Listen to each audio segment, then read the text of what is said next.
Darahnya masih menempel di tanganku saat aku sadar bahwa ini baru awal dari kesedihan yang dalam.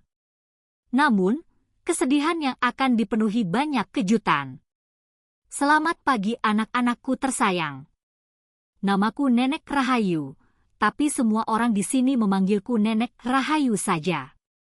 Usia saya sekarang 72 tahun dan hari ini saya ingin menceritakan sebuah kisah yang sudah saya pendam dalam-dalam di lubuk hati saya selama hampir 4 dekade. Saya lahir dan dibesarkan di Desa Seruni, Jawa Barat. Di masa ketika perempuan tidak punya suara, tidak punya hak untuk memilih jalan hidup sendiri.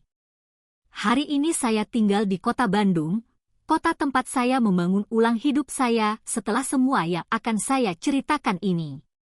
Sebelum memulai kisah yang belum pernah saya ceritakan kepada siapapun ini, saya ingin mengucapkan terima kasih kepada kalian semua yang sudah menemukan kanal ini. Kalau kalian menyukai ceritanya, silakan tekan tombol suka dan berlangganan agar tak ketinggalan kisah-kisah selanjutnya dari nenek tua ini. Tulis juga di komentar dari daerah mana kalian menonton. Saya senang membayangkan video ini sampai ke berbagai sudut Indonesia dan itu sangat menghangatkan hati saya. Saya lahir tahun 1951 di sebuah rumah panggung kayu kecil di desa. Ayah saya, Pak Sebastian, adalah petani yang menanam jagung, kacang panjang, dan tembakau. Ibu saya, Bu Rubiah, menerima cucian dari tetangga dan membuat selimut batik yang dijual di pasar tradisional. Kami miskin, tapi meja makan kami tak pernah kosong dan cinta kasih tak pernah kurang di rumah itu. Saya dibesarkan bersama 5 saudara, 3 laki-laki dan 3 perempuan. Saya anak kedua. Sejak kecil saya sudah terbiasa mengurus adik-adik, memasak, membersihkan rumah. Sekolah hanya sampai kelas 4 SD. Setelah itu, ayah saya berkata, perempuan tak butuh belajar tinggi-tinggi. Cukup tahu berhitung biar enggak ditipu di warung. Berbeda dengan saudara laki-laki saya yang boleh sekolah setinggi mungkin. Bau masa kecil saya adalah aroma sayur rebus, tanah basah setelah hujan, dan asap kayu dari dapur. Kami bangun saat ayam jantan berkokok, tidur saat lampu minyak padam. Tidak ada listrik, tidak ada air mengalir. Air diambil dari sumur, mandi pakai ember kaleng.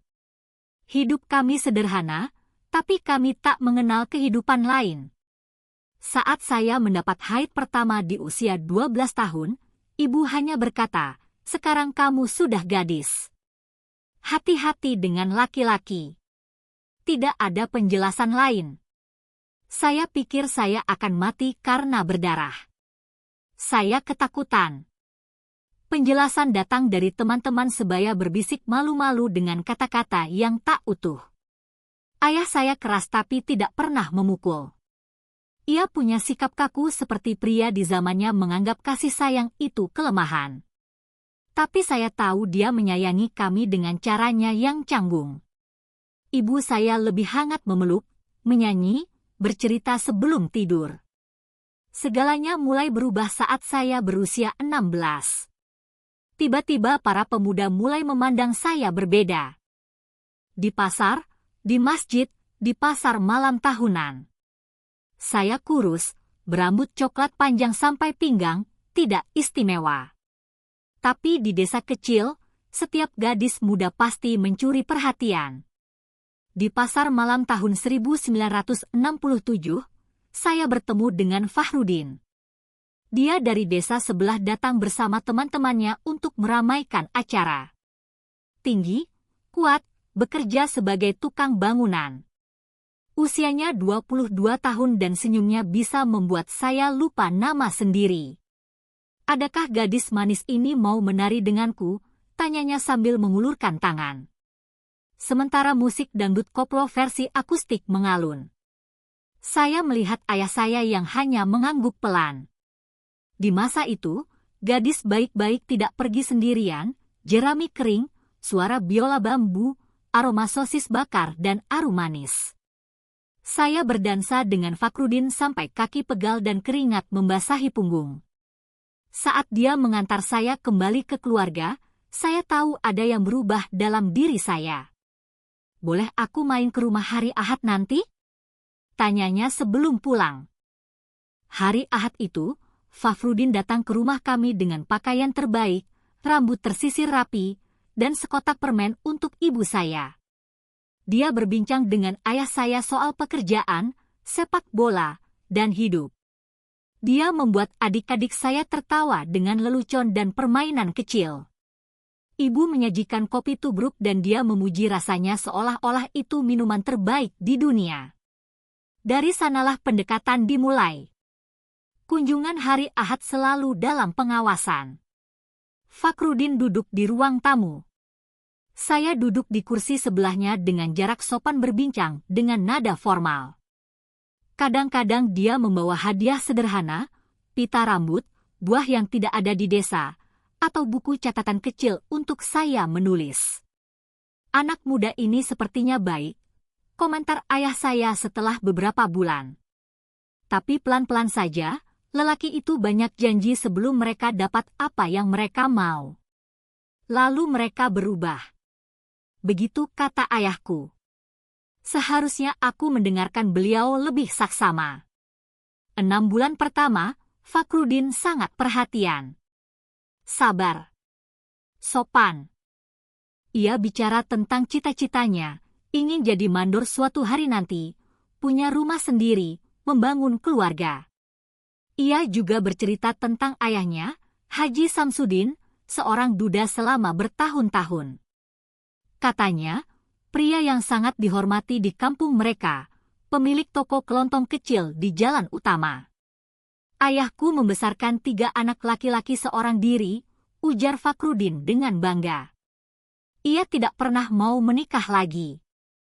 Katanya tak ada perempuan yang bisa menggantikan ibu. Aku terharu. Kukira rasa hormatnya pada mendiang ibunya adalah hal yang indah. Betapa bodohnya aku. Betapa banyak hal yang tersembunyi di balik cerita itu. Aku pertama kali bertemu Haji Samsudin saat Fafrudin mengajakku berkenalan dengan keluarganya. Hari Ahad, aku membawa bolu jagung kukus buatan sendiri sebagai tanda hormat. Haji Samsudin adalah pria yang mengintimidasi, lebih tinggi dari anaknya, rambut beruban, tangan besar dan kasar. Tatapannya menusuk, seakan mampu membaca isi kepalamu. Jadi ini gadis yang menguasai pikiran anakku, katanya sambil meneliti tubuhku dari ujung kaki sampai kepala. Aku merinding. Bukan tatapan calon mertua kepada menantu, tapi tatapan seperti menilai barang dagangan. Aku menundukkan kepala seperti yang diajarkan pada kami. Perempuan baik-baik harus tahu sopan santun. Sekarang aku tahu seharusnya aku mempercayai naluriku dan lari sejauh mungkin. Kunjungan itu terasa aneh. Haji Samsudin banyak bertanya, apakah aku bisa memasak, membersihkan rumah, menjahit? Apakah aku perempuan yang terhormat?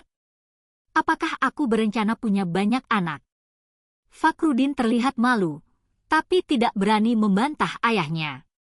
Saudaranya hanya duduk diam, seolah sudah terbiasa dengan tingkah itu. Abah, dia gadis baik, kata Fafrudin akhirnya berasal dari keluarga terhormat.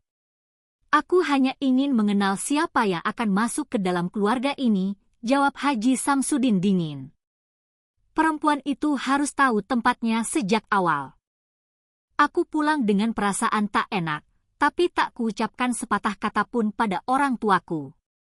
Kupikir itu hanya sifat pria tua dari didikan lama. Betapa bodohnya aku. Hubungan kami tetap berjalan. Dan 1 tahun kemudian Fafrudin melamarku. Saat itu aku 17 tahun, dia 23. Lamaran kami sederhana. Sebuah syukuran kecil di rumah dengan kue pengantin tradisional buatan ibu. Sirup dibagi dalam gelas plastik. Seluruh tetangga hadir. Orang tuaku memberikan tabungan kecil mereka sebagai modal trousseau. Fafrudin sudah menyewa rumah mungil di kota, hanya 2 kamar. Tapi itu adalah awal dari mimpi kami. Kami menikah pada Januari 1969 saat usiaku baru genap 18 tahun. Gaun putih sederhana dijahit oleh ibu dan bibiku. Kerudung dipinjam dari sepupu. Bunga liar petik sendiri pagi hari sebelum akad. Pernikahan diadakan di masjid kecil kampung, kecil tapi penuh sesak. Di kampung, pernikahan adalah acara seluruh warga. Haji Samsudin hadir bersama 2 anak lelakinya yang lain. Sepanjang akad, aku bisa merasakan tatapannya menembusku, seolah menilai apakah aku pantas menjadi istri anaknya. Tidak ada senyuman, tidak ada anggukan, hanya tatapan dingin dan penuh perhitungan. Di resepsi setelah akad, ia minum lebih banyak dari yang lain. Bukan sampai mabuk berat, tapi cukup untuk membuatnya cerewet mengatakan apa yang sesungguhnya ia pikirkan. Ia mendekati kami, mencengkeram bahu Fakhrudin dan berkata, "Sekarang kamu punya tanggung jawab, nak. Perempuan itu seperti hewan harus dikekang sejak awal. Kalau tidak, dia akan menguasai." Fakhrudin tertawa canggung. Aku berpura-pura tidak mendengar seperti yang diajarkan kepada perempuan zaman itu. Kutelan kalimat itu bersama sepotong kue pengantin.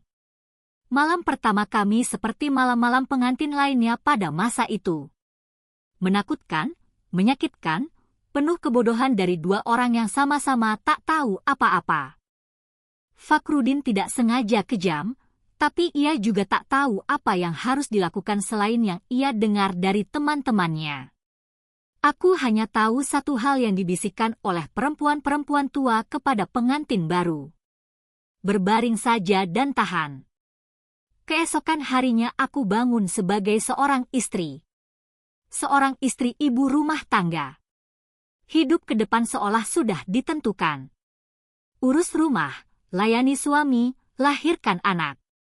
Ulangi siklus yang sama seperti perempuan lain di sekitarku.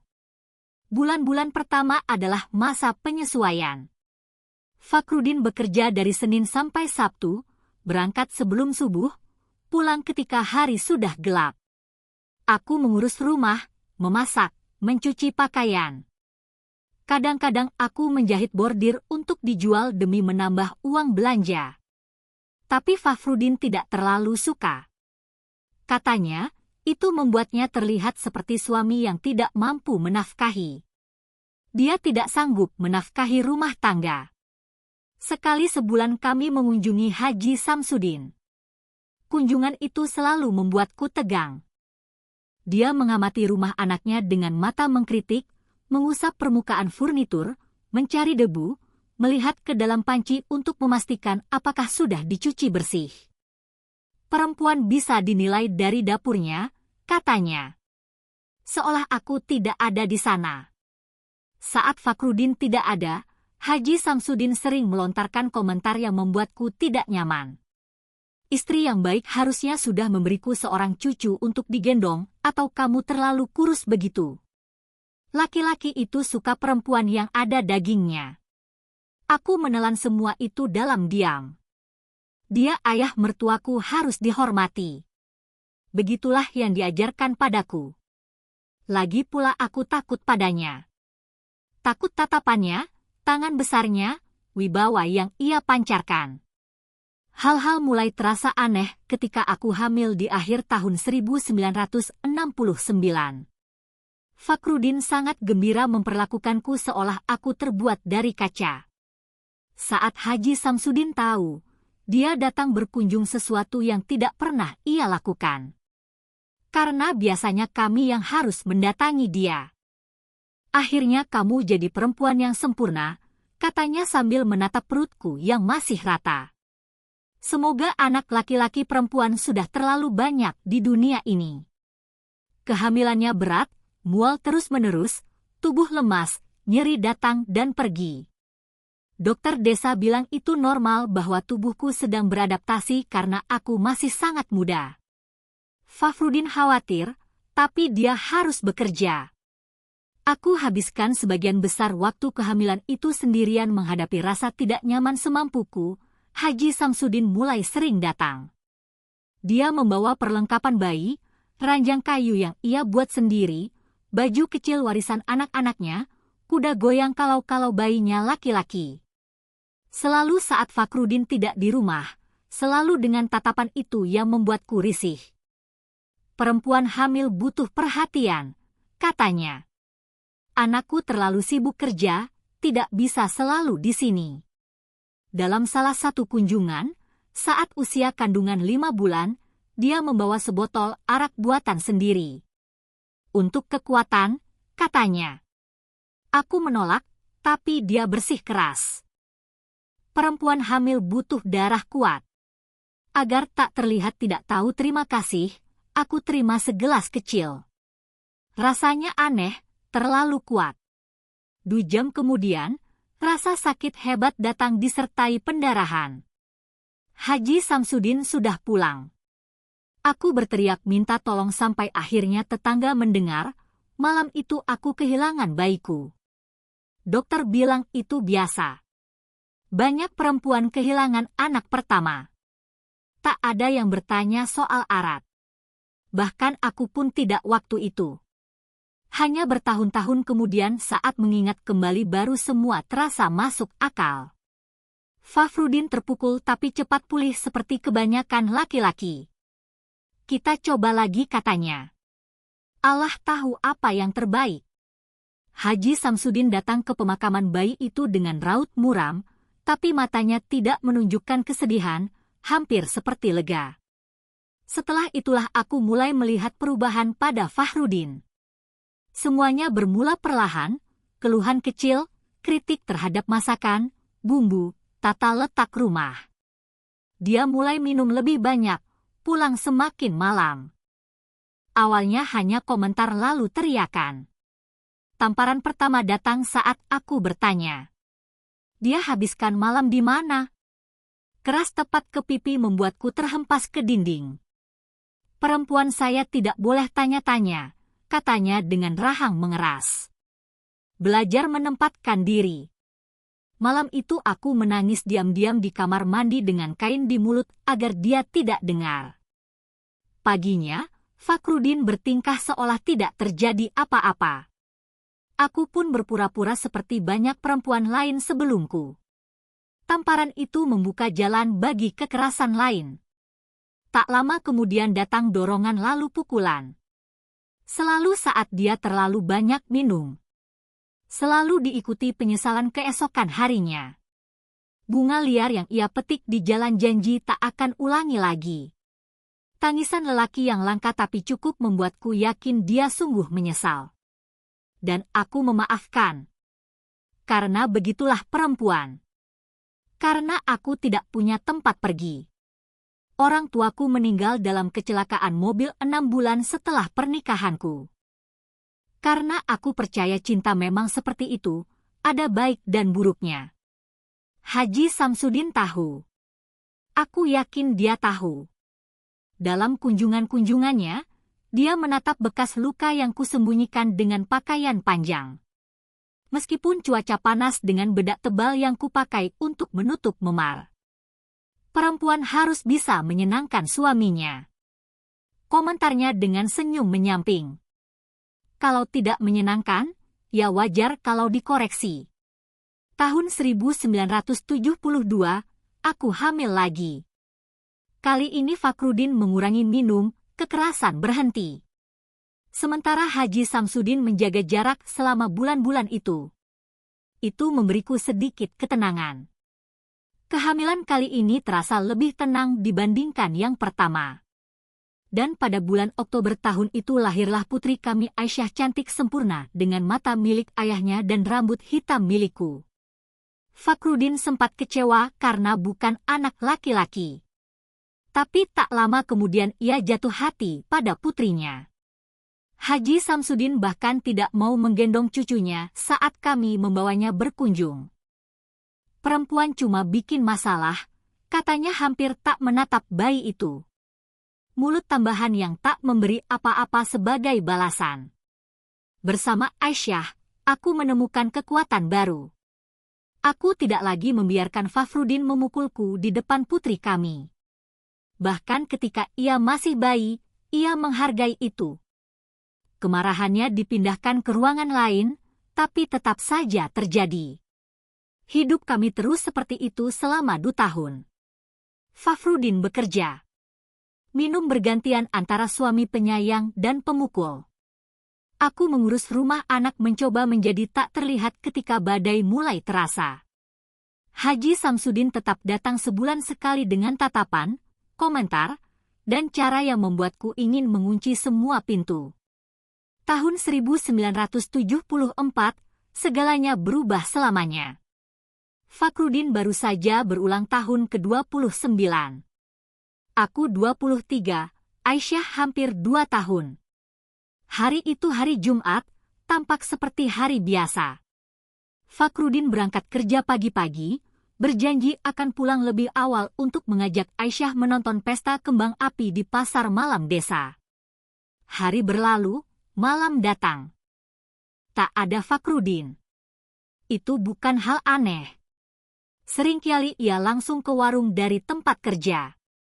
Tapi kali ini ia berjanji pada anaknya yang menunggu dengan baju pesta tak sabar. Saat jam menunjuk pukul 9 malam, aku baringkan Aisyah ke tempat tidur, berjanji bahwa ayah akan mengajaknya besok.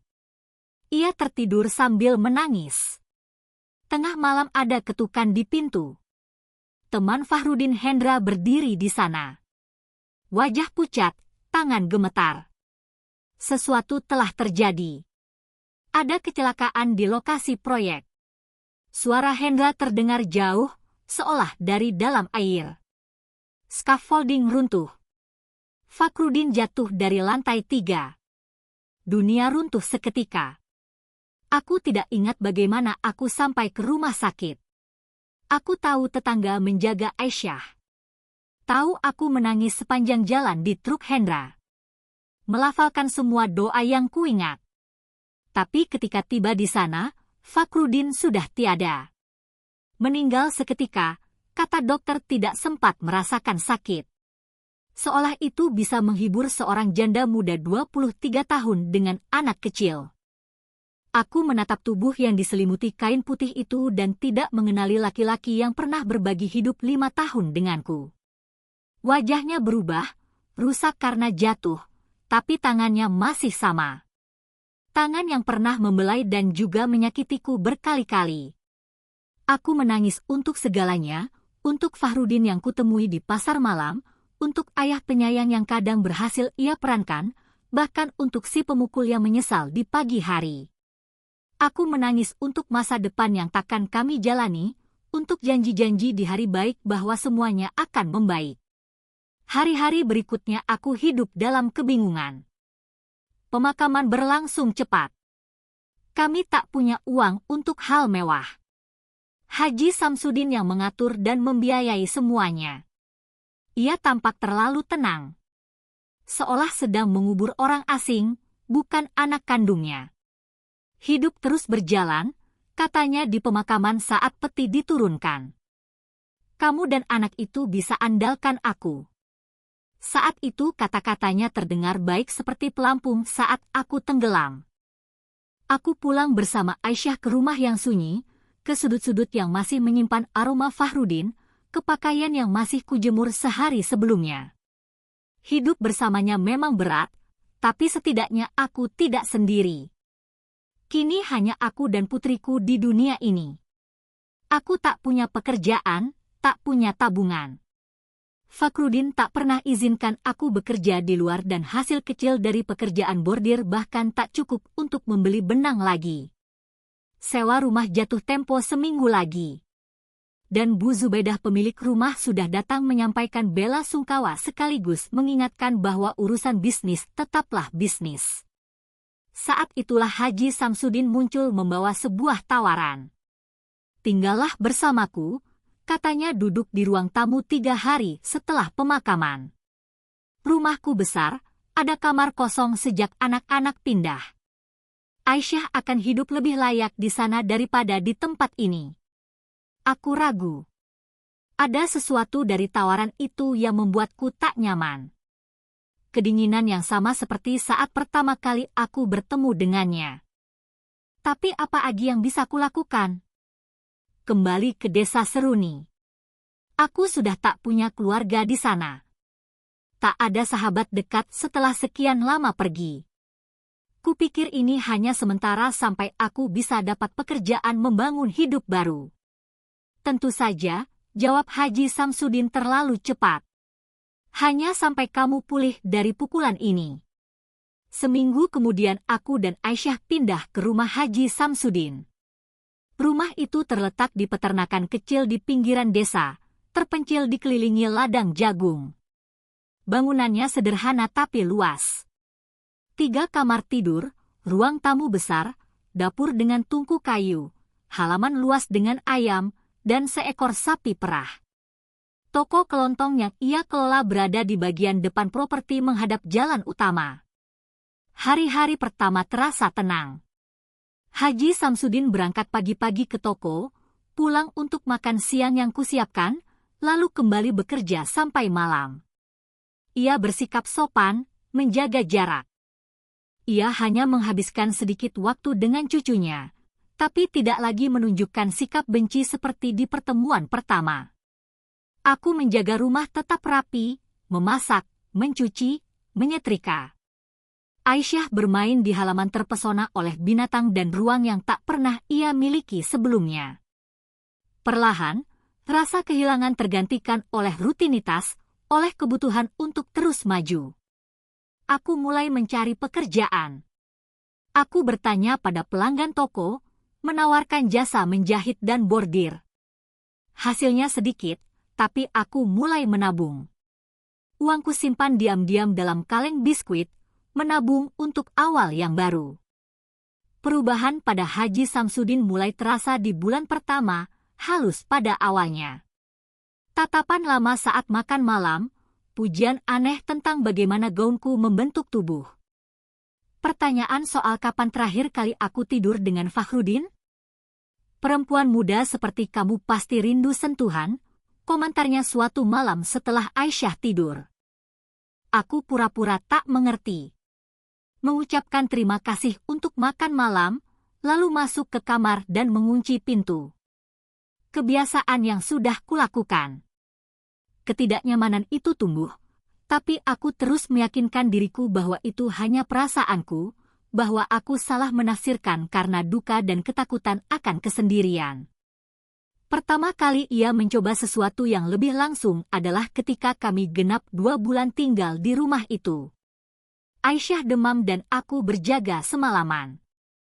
Pagi harinya, Haji Samsudin menawarkan diri untuk pergi membeli obat ke kota. Istirahatlah sebentar, katanya. Nanti aku jagain anakmu. Aku yang kelelahan akhirnya setuju. Aku langsung tertidur di kamar. Aku terbangun saat kasurku terasa tenggelam. Ada tubuh di atasku. Haji Samsudin tanpa baju, napasnya bau arak mendekat ke wajahku. Diam, bisiknya sambil menutup mulutku dengan satu tangan. Jangan bangunkan anakmu. Aku melawan dengan segala kekuatan. Aku menendang, menggigit, mencakar. Untuk sesaat keterkejutannya memberiku keunggulan. Aku berhasil mendorongnya lari ke kamar Aisyah, menguncinya dari dalam. Hari itu ia tidak memaksa. Ia hanya berdiri di balik pintu. Napas berat. Itu hanya salah paham, katanya. Akhirnya tak perlu dibesar-besarkan. Aku habiskan sore itu terkunci bersama Aisyah ketakutan. Saat ia pergi ke toko, aku mengambil kesempatan untuk mengambil air, makanan, apapun yang kami butuhkan untuk bertahan semalaman di kamar. Malamnya ia mengetuk pintu dengan suara tenang seolah tak terjadi apa-apa. Jangan kekanak-kanakan. Mari bicara seperti orang dewasa. Itu hanya dorongan sesaat. Takkan terjadi lagi. Aku tidak menjawab. Aisyah tertidur dalam pelukanku. Demamnya mulai turun. Aku berdoa agar pagi segera tiba agar ada celah untuk melarikan diri. Saat fajar, pintu terbuka. Aku lupa bahwa dia menyimpan semua kunci cadangan. Aku terbangun saat dia sudah berada di dalam kamar mendekati tempat tidur tempat aku dan Aisyah tidur. Kalau kamu teriak, kalau kamu bersuara, kamu akan menakuti anakmu, katanya dengan suara anehnya yang terkendali. Ikut aku ke kamar sebelah. Kita selesaikan ini seperti orang dewasa. Aku menatap putriku yang sedang tidur, ketakutan membangunkannya, meninggalkan trauma padanya, lebih besar daripada terorku sendiri. Aku berdiri perlahan tanpa suara dan mengikutinya ke kamarnya. Apa yang terjadi malam itu? Aku tak punya keberanian untuk menceritakannya secara rinci, bahkan setelah puluhan tahun. Yang bisa kukatakan, malam itu adalah awal dari mimpi buruk yang berlangsung berminggu-minggu. Aku kembali ke sisi anakku dalam keadaan. Aku takkan pernah sama lagi. Sebagian dari diriku mati malam itu di kamar itu. Paginya, Haji Samsudin bertingkah seolah tak terjadi apa-apa. Minum kopi, berangkat ke toko kelontong, pulang makan siang. Satu-satunya perbedaan hanyalah senyum puas di wajahnya. Tatapan orang yang merasa telah membuktikan bahwa ia bisa melakukan apapun yang ia mau. Ini rahasia kita, katanya saat kami berdua saja. Toh tak ada yang bakal percaya. Mantu perempuan datang tinggal dengan mertuanya lalu sekarang menuduhnya. Semua orang akan pikir kamu hanya ingin menguasai rumah, sawah dan harta. Dan dia benar. Siapa yang akan percaya pada janda muda tak berpenghasilan melawan pria mapan yang dihormati masyarakat? Dan andai mereka percaya apa yang akan terjadi padaku dan Aisyah, kemana kami akan pergi? Aku mulai membarikade pintu kamar tiap malam dengan kursi, meja, apa saja yang bisa kupakai. Tapi dia selalu bisa masuk, selalu punya alasan sempurna untuk Aisyah, untuk tetangga, untuk siapapun yang mungkin mendengar suara malam. Atau melihat mataku yang bengkak karena terlalu banyak menangis. Mama sedih karena rindu ayah, katanya pada Aisyah saat gadis kecil itu bertanya kenapa aku terus menangis. Aku 2 kali mencoba melarikan diri. Pertama kali dia menemukan aku di jalan. Aisyah dalam gendongan seikat baju di punggungku. Ia menyeret kami kembali dengan paksa. Aisyah menangis bingung. Coba kabur lagi, anak itu tinggal bersamaku, ancamnya saat kami berdua saja. Aku bisa rebut hak asuh. Aku punya teman, uang untuk pengacara. Kamu tak punya apa-apa. Kali kedua aku berhasil sampai terminal bus. Aku hampir naik bus ke kota Bandung saat dia muncul bersama petugas polisi setempat. Ini menantu saya, jelasnya pada polisi. Kepalanya tak beres sejak anak saya meninggal. Dia mau bawa kabur cucu saya. Kasihan. Polisi itu, teman lama Haji Samsudin menatapku dengan iba. Lebih baik pulang, Bu. Anak kecil butuh kestabilan. Saat itulah aku sadar tak ada jalan keluar. Tak ada yang akan menolong. Mimpi buruk ini hanya akan berakhir saat Haji Samsudin mengizinkannya berakhir. Di minggu ketiga neraka itu, dia minum lebih banyak dari biasanya, panen bagus. Toko ramai. Dia rayakan semuanya sendirian. Malam itu aku menidurkan Aisyah seperti biasa. Saat ia masuk ke kamar, dia lebih kasar dari biasanya. Malam itu dia tak puas hanya dengan penyiksaan biasa. Dia ingin melukai, mempermalukan, meninggalkan bekas. Aku mencoba melawan. Dia memukul keras, membantingku ke dinding, menyeretku dari rambut.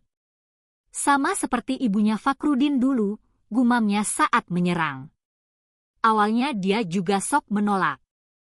Kalimat itu menghantam lebih keras daripada pukulan manapun. Ibu Fakrudin, perempuan yang katanya tak tergantikan, yang katanya sangat ia hormati, apakah dia juga mengalami neraka yang sama? Untuk pertama kalinya aku tak bisa lagi menahan jeritanku. Rasa sakitnya terlalu besar. Putus asa tak tertahankan. Aisyah terbangun.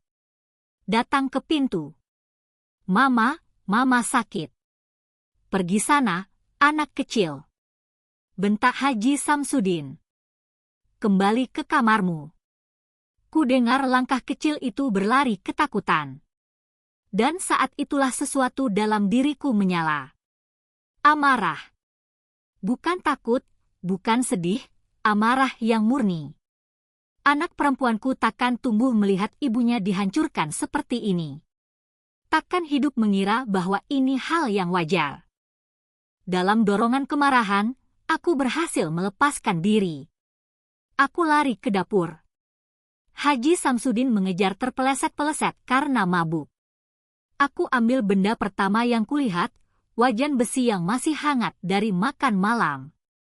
Saat dia mendekat, senyum miring menjijikan itu masih di wajahnya. Aku putar tubuhku sekuat tenaga. Wajan besi menghantam sisi kepalanya dengan bunyi yang takkan pernah kulupakan. Haji Samsun jatuh pertama ke lutut lalu miring. Ia tak bergerak lagi. Aku berdiri membeku. Wajan masih di tanganku. Menatap darah yang mulai menggenang di lantai semen. Aku tak merasa apa-apa. Tidak menyesal, tidak lega, tidak takut. Hanya kosong. Aisyah muncul di ambang pintu dapur. Mata membelalak. Kakek juga sakit. Ya, Emma. Aku menjatuhkan wajan. Berlari padanya, menutup matanya. Kakek ketiduran, sayang. Ayo kita ke kamar. Mama mau beres-beres. Kita mau jalan-jalan jauh. Aku tidurkan dia sambil bercerita tentang petualangan yang akan kami jalani, tentang kota besar yang akan kami tuju. Kami akan melihat tempat-tempat baru, kataku padanya. Sementara Aisyah kembali tertidur dalam pelukanku. Tapi pikiranku terus berputar. Apa yang harus kulakukan sekarang? Aku kembali ke dapur. Haji Samsudin masih tergeletak tak bergerak. Genangan darah makin melebar. Kuperiksa nadinya tak ada. Lehernya sunyi. Dia benar-benar tak bernyawa. Aku telah membunuh mertuaku sendiri. Pria yang telah menyiksaku selama berminggu-minggu. Pria yang aku sadari sekarang mungkin juga pernah melakukan hal yang sama pada Ibu Fakrudin bertahun-tahun lalu. Pria yang dihormati semua orang yang tak pernah dipertanyakan. Aku tak bisa menelepon kantor polisi. Siapa yang akan percaya versiku? Seorang janda muda membunuh mertua yang memberinya tempat tinggal. Mereka akan memenjarakanku mungkin seumur hidup. Dan Aisyah, apa jadinya dia? Saat itulah aku membuat keputusannya mengubah hidup kami selamanya. Aku seret tubuh Haji Samsudin ke halaman belakang, ke kandang babi tempat dia memelihara 2 ekor babi besar. Binatang lapar yang biasa dia beri makan sisa makanan. Maafkan aku, bisikku. Bukan padanya, tapi pada kekuatan yang lebih besar. Entah apa, entah siapa yang mungkin sedang mendengarkan. Aku tak punya jalan lain. Aku lemparkan tubuh itu melewati pagar darurat.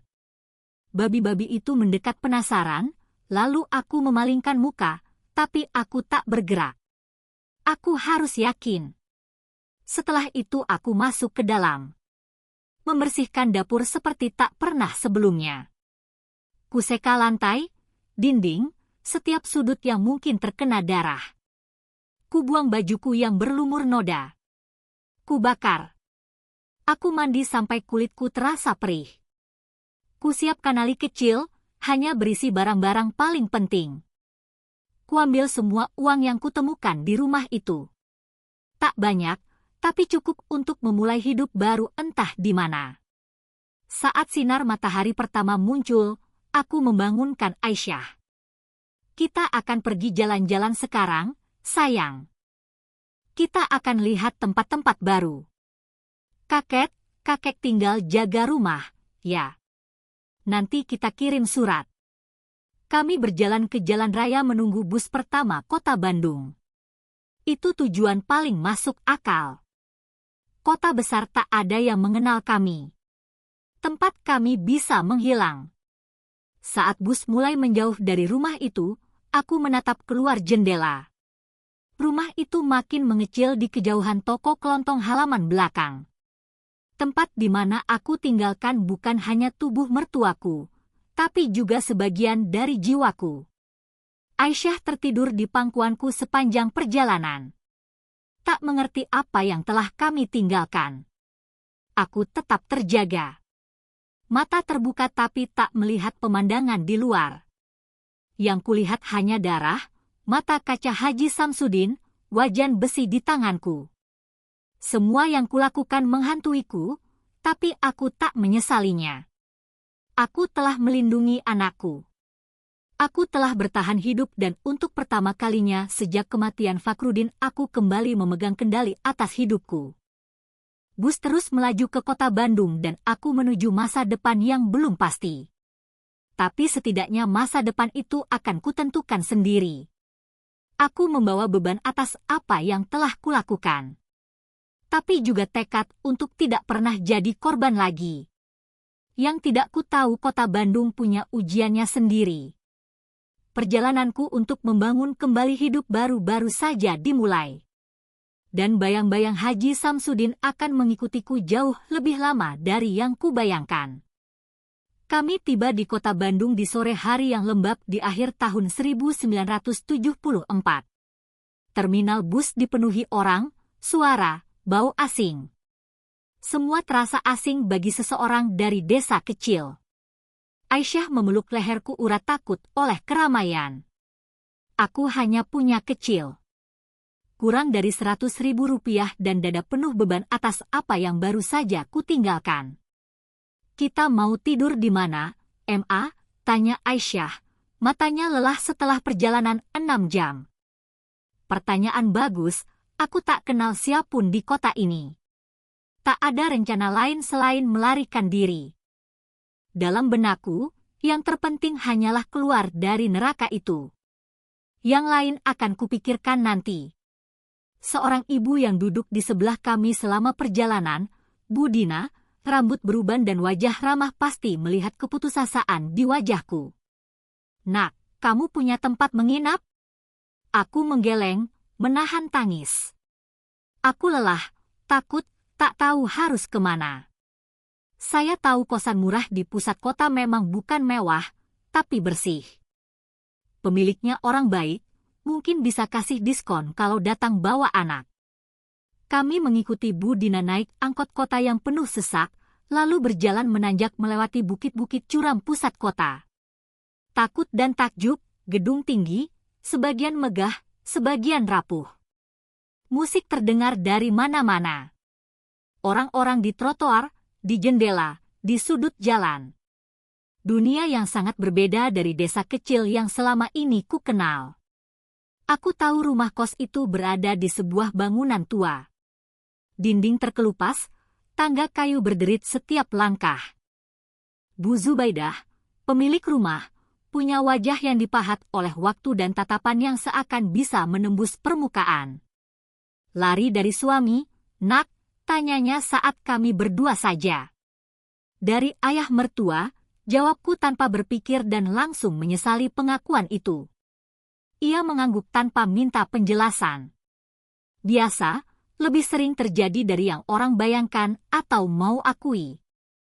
Kamarnya kecil, satu tempat tidur, kasur di lantai, lemari tua yang tak bisa tertutup rapat, tapi ada jendela yang menangkap angin dari sungai Sungkai.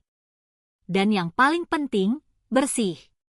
Untuk seseorang yang memikul beban seberat aku, kamar itu terasa seperti istana. Hari-hari pertama diisi penyesuaian. Kota Bandung terasa seperti dunia lain. Panas yang tak henti-henti, kelembaban yang menyesakkan, ritme hidup yang cepat, bahasa yang kadang sulit kupahami. Tapi Aisyah beradaptasi lebih cepat, terpukau oleh warna, suara, gerak. Bu Zubaidah membantuku mendapat pekerjaan di pabrik jahit di pusat kota. Gajinya kecil, tapi setidaknya pekerjaan itu sah. Aku bangun pukul 5 pagi. Aisyah ku tinggalkan pada Bu Zubaidah sendiri yang hanya minta bayaran kecil untuk menjaganya. Aku naik 2 angkot menuju pabrik. Pekerjaannya melelahkan. 10, kadang 12 jam membungkuk di depan mesin jahit. Mengulang gerakan yang sama, mendengar deru mesin yang menulikan. Menghirup debu kain yang melapisi segalanya. Aku pulang malam hari, tubuh pegal, jari tertusuk jarum, mata perih. Aisyah sudah tidur saat aku tiba. Akhir pekan aku berusaha menebus waktu, mengajaknya ke taman kota, ke tepi sungai, ke tempat-tempat yang tak memerlukan biaya selain ongkos angkot. Kamu orangnya tertutup sekali, Bu. Komentar Bu Zubaidah suatu minggu sambil menyaksikanku mengepang rambut Aisyah. Tak pernah cerita masa lalu. Keluarga. Saya tak punya keluarga. Jawabku singkat. Hanya saya dan dia. Hidup berjalan dalam rutinitas yang rapuh, tapi setidaknya kami merasa aman. Atau aku kira begitu. Hingga bulan ketiga kami di kota Bandung. Hari Minggu yang panas bulan Oktober. Kami pulang dari taman. Aisyah melompat-lompat di depan. Saat aku melihat koran di kios. Aku biasanya tak pernah beli. Setiap rupiah harus dihitung, tapi judul utamanya membuatku terpaku. Pemilik toko hilang. Polisi curiga pembunuhan. Foto Haji Samsudin serius menatap langsung ke kamera, mengisi setengah halaman. Tanganku gemetar saat mengambil koran, mengabaikan si penjual yang mengomel. Koran bukan majalah, Bu. Jangan dibaca gratis. Beritanya menyebut masyarakat terkejut atas hilangnya pengusaha yang dihormati itu. Polisi sedang menyelidiki kemungkinan pembunuhan setelah menemukan noda darah di dapur. Yang lebih buruk, artikel itu menyebut kepergian misterius dari menantu dan cucunya tak lama setelah hilangnya korban. Paragraf terakhir. Polisi sedang mencari Jacqueline Ferrer Santos untuk dimintai keterangan. Koran terjatuh dari tanganku. Aku peluk Aisyah berlari kembali ke rumah kos. Jantung berdebar seakan hendak meledak. Saya harus pergi dari sini, kataku pada Bu Zubaidah begitu masuk. Hari ini sekarang apa yang terjadi, Nak? Wajahmu seperti lihat hantu. Aku tak sanggup bercerita bahkan pada wanita yang begitu baik padaku. Bapak mertua saya, dia menemukan saya. Dia mau bawa saya kembali. Itu bukan kebohongan sepenuhnya. Kalau mereka menemukanku, aku memang akan dibawa kembali, tapi bukan ke rumahnya, ke penjara. Bu Zubaidah tak banyak tanya. Dia bantu kami mengepak vali kecil. Dia bahkan memberi uang tambahan melebihi upah yang kusetor untuk penjagaan Aisyah. Kamu mau kemana sekarang? Tak tahu. Mungkin provinsi lain. Tanpa dokumen baru mereka akan tetap bisa lacak kamu ke Manaon. Dia menatapku sejenak. Aku kenal seseorang yang bisa bantu. Namun hampir seluruh tabungan yang kukumpulkan selama 3 bulan habis hanya untuk membayar seseorang yang dikenal Bu Zubaidah. Seorang lelaki bongkok berbau rokok dan tua yang muncul tengah malam di rumah kos membawa dokumen palsu. Sekarang namamu Mary Louise Silva, katanya sambil menyerahkan akta kelahiran dan KTP baru. Dan anakmu sekarang Ana Lucy. Jaga baik-baik nama ini. Jangan pernah menanggapi nama lama bahkan saat sedang sendirian. Keesokan harinya aku keluar dari pekerjaan pabrik jahit kehilangan pesangon ya. Tapi aku tak berani ambil risiko. Kami tinggalkan pusat kota, tinggalkan kebaikan Bu Zubaidah, kehidupan kecil yang baru saja mulai kubangun. Kami pindah ke sisi lain kota ke daerah dekat bandara, menyewa kamar kecil di belakang rumah sebuah keluarga. Bulan-bulan berikutnya adalah bulan-bulan penuh paranoia. Setiap mobil polisi, setiap pria yang menatap terlalu lama, setiap pertanyaan tentang masa laluku membuatku membeku ketakutan. Tidurku tak pernah nyenyak, makan hanya sedikit. Berat badanku turun drastis. Tulang rusuk mulai tampak. Aku akhirnya dapat kerja sebagai asisten rumah tangga untuk keluarga di Kelurahan Tegalega. Gajinya lebih kecil dari pabrik, tapi aku bisa membawa Aisyah bersamaku. Majikanku Nyonya Mira, perempuan galak tapi adil. Suaminya Dr. Hanafi, dokter terkenal, jarang sekali terlihat di rumah. Rumah. Kami tak benar-benar punya rumah. Kamar sewaan itu hanya tempat tidur. Siangnya kami habiskan di rumah Nyonya Mira. Aku membersihkan, memasak, mencuci. Sementara Aisyah bermain di halaman belakang.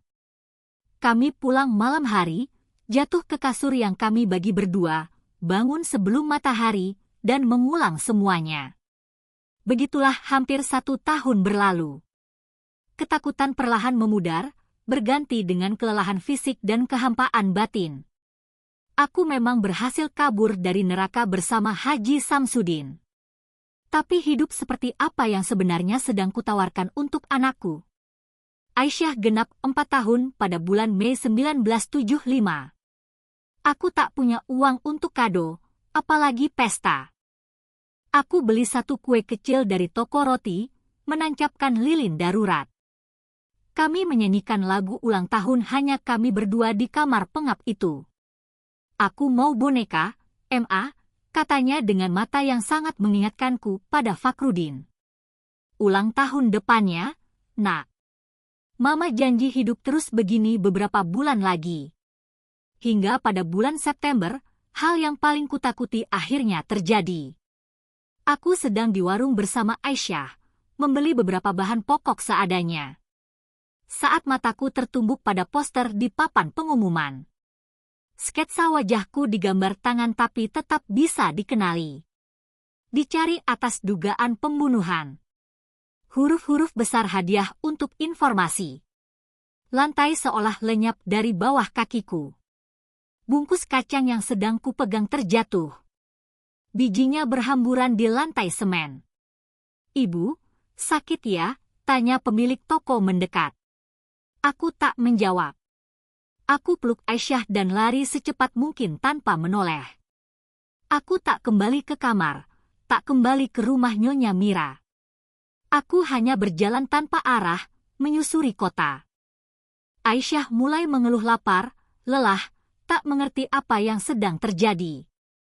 Kita lagi main petak umpet, sayang. Kataku menelan panik. Jangan sampai ada yang temukan kita, ya. Menjelang malam saat aku benar-benar tak sanggup lagi berjalan, kami tiba di taman kota di pusat kota. Aisyah tertidur dalam pangkuanku kelelahan. Aku duduk diam, menatap perahu-perahu di sungai Sungkai, berpikir, mungkinkah aku naik salah satu, kabur jauh, memulai dari awal lagi. Tapi bagaimana caranya? Tanpa uang, tanpa dokumen yang bisa kutunjukkan dengan seorang anak kecil. Akan kemana aku? Berapa lama sampai mereka temukan aku lagi? Saat itulah aku membuat keputusan. Seperih apapun, aku tak bisa terus hidup seperti ini. Aku harus menghadapi apa yang telah kulakukan. Harus menerima konsekuensinya. Demi Aisyah yang layak mendapat hidup lebih baik daripada hidup dalam pelarian dan kebohongan. Keesokan paginya aku cuci wajah kami di kolam air umum. Memperbaiki pakaian kami sebisanya. Kubelikan roti dengan uang terakhir yang kupunya. Kita mau ketemu orang penting hari ini, kataku pada Aisyah yang menyantap rotinya dengan lahap belum makan malam sebelumnya. Kami berjalan menuju kantor polisi pusat. Setiap langkah terasa seperti menuju hukuman mati. Dalam banyak hal memang seperti itu. Ada yang bisa saya bantu, Bu? Tanya petugas di meja depan menatap curiga pada penampilanku yang kusut. Saya Nenek Rahayu Versantos, kataku nyaris tak bersuara. Anda mencari saya atas hilangnya Haji Samsudin Santos. Aku melihat pengakuan di matanya. Dalam hitungan menit aku dikelilingi oleh petugas polisi, dipisahkan dari Aisyah yang menjerit memanggilku, diborgol seperti penjahat berbahaya. Interogasi berlangsung berjam-jam. Aku menceritakan semuanya. Kematian Fakhrudin, kepindahan ke rumah Haji Samsudin, pelecehan yang terus-menerus. Dan malam yang fatal itu. Apakah Anda punya bukti atas pelecehan itu? Tanya seorang detektif pria parubaya dengan mata letih seperti seseorang yang sudah mendengar semua jenis cerita. Bukti apa yang bisa kumiliki? Tanpa saksi, tanpa bekas luka. Hanya kataku melawan reputasi seorang pria yang dihormati di masyarakat. Itu persis seperti yang pernah dikatakan Haji Samsudin. Tak akan ada yang percaya. Malam itu aku tidur di sel tahanan bersama 3 perempuan asing. Aku tak tahu di mana Aisyah. Apakah dia ketakutan? Apakah dia sudah makan? Apakah dia memanggil-manggilku? Keputusasaan begitu besar hingga aku memuntahkan sedikit makanan yang mereka beri. Keesokan harinya, interogasi lagi. Lebih banyak ketidakpercayaan, lebih banyak tuduhan. Babi-babi di properti itu sudah disembelih, lapor seorang petugas muda. Kami tidak menemukan sisa tubuh manusia. Di mana mayatnya? Tanyanya. Aku berkata sejujurnya. Aku membuangnya ke kandang babi. Tanpa mayat tak ada kejahatan, komentar detektif. Tapi kami punya darah di dapur dan fakta bahwa kau melarikan diri. Itu cukup untuk menahanmu sampai persidangan. Itu adalah hari-hari terburuk dalam hidupku. Lebih buruk daripada pelecehan Haji Samsudin. Lebih buruk daripada kekerasan Fakhrudin. Karena kali ini aku bahkan tak punya kenyamanan melihat putriku, memastikan dia baik-baik saja. Seminggu kemudian aku menerima kunjungan pertama, seorang petugas dinas sosial, perempuan serius berkacamata tebal, dan papan catatan di tangan. Putrimu berada di rumah penampungan sementara, katanya. Dia baik-baik saja, sedang menyesuaikan diri dengan rutinitas. Kapan aku bisa bertemu dengannya, tanyaku. Tergantung perkembangan kasus dan apakah dia ingin bertemu denganmu. Maksudmu apa? Kalau dia mau dia masih 4 tahun. Kami menjelaskan situasinya dengan cara yang sesuai umur, bahwa ibunya melakukan kesalahan dan harus dipisahkan sementara. Duniaku runtuh. Aisyah mengira aku melakukan kesalahan bahwa aku meninggalkannya. Itu terlalu menyakitkan. Sebulan berlalu tanpa kabar, tidak ada pengacara, tidak ada sidang, hanya limbo di lapas yang penuh sesak, makanan tak layak, dan rasa takut yang konstan. Saat itulah aku bertemu Sri Murni, tahanan baru. Perempuan kuat dan tegas, tak pernah menunduk pada penjaga. Dia ditahan karena pencurian. Hanya akan menjalani 3 bulan. Bat, kamu kelihatan makin lemah, katanya pada hari ketiga melihat aku nyaris tak menyentuh makanan. Begini caranya kamu enggak akan kuat sampai persidangan. Aku ceritakan kisahku padanya. Aku tak punya apun untuk disembunyikan. Yang mengejutkanku, dia percaya. Bahkan dia marah. Apa yang mereka lakukan padamu itu kejahatan. Ada organisasi yang bantu perempuan seperti kamu. Kalau aku sudah keluar, aku bakal cari mereka. Aku tak terlalu percaya janji kosong itu biasa di penjara. Tapi Sri Murni menepati janjinya. 2 minggu setelah dia dibebaskan, aku menerima kunjungan dari seorang pengacara, Nadia Haryani, rambut keriting afro, tatapan tegas. Dia mewakili kelompok pembela hak perempuan. Kisahmu lebih umum daripada yang kamu kira, katanya setelah mendengarkan pengakuanku. Dan kami akan berjuang untukmu. Bersama Nat Haryani, semuanya mulai berubah. Pertama, dia mendapat izin agar aku bisa menemui Aisyah. Pertemuan itu menghancurkan. Putriku tampak kurus, rambutnya dipotong pendek, tatapannya penuh kecurigaan, seolah tak mengenaliku. Kamu bikin kakek terluka, katanya saat kami hanya berdua di ruang kunjungan. Tidak, Nak. Kakek melakukan hal-hal buruk ke ibu. Menyakiti ibu sangat parah. Bagaimana menjelaskan pelecehan seksual pada anak usia 4 tahun? Bagaimana membenarkan apa yang telah kulakukan? Nadia Haryani juga mengusahakan agar aku dipindahkan ke ruang perawatan. Aku mengalami anemia berat, dehidrasi, dan gejala depresi mendalam.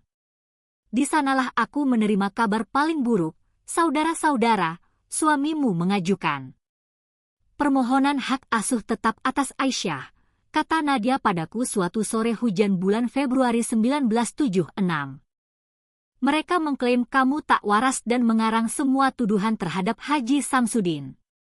Mereka tahu apa yang sebenarnya terjadi. Mereka tahu siapa dia. Tapi tanpa bukti, itu tetap kata-katamu melawan mereka. Dan mereka punya kestabilan finansial, rumah tangga yang terstruktur. Di mata hukum mereka bisa mengambil anakmu, tapi mereka bisa dan mereka memang melakukannya.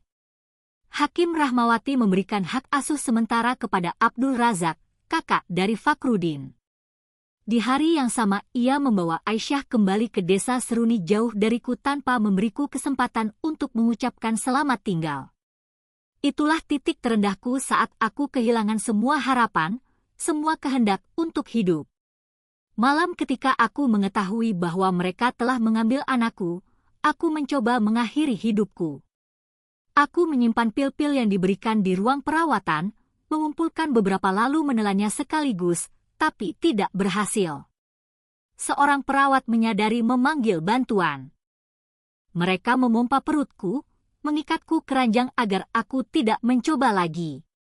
Aku menghabiskan minggu-minggu dalam keadaan itu tanpa bicara, tanpa makan dengan benar, tanpa kehendak untuk hidup.